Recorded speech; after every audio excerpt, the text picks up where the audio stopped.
pag-uulat mula naman sa himpilan ng DWAL-FM, Radyo Totoo, CMN, Batangas.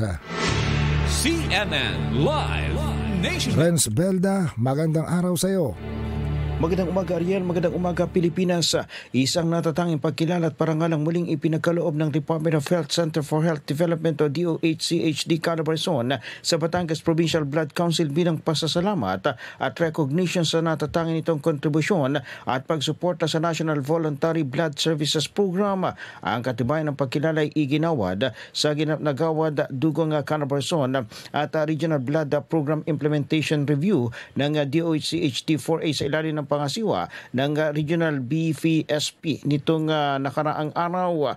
Ito ay ginanap sa Alabang, Muntinlupa City. Pinangunahan ang naturang programa ni Assistant Secretary of Health Dr. Ariel Valencia, kinilalang Blood Council ng probinsya sa pangriyong antas para sa naging mahalagang ambag, pambihirang pagsisikap, walang tigil na suporta at pagiging palagi ang katuwang upang maisakatuparan ng mga layunin at hikain ng Blood Services Program ng bansa na nagpapaigting din sa pagsusulong ng mga advokasya para sa pagkakaroon ng sapat at ligtas na dugo.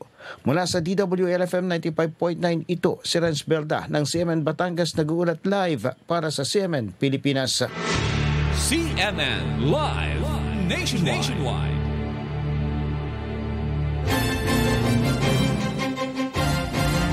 Maraming salamat, Renz Belda, mula po naman sa impila ng DWAL-FM, Radyo Totoo, CMN Batangas. Samantala,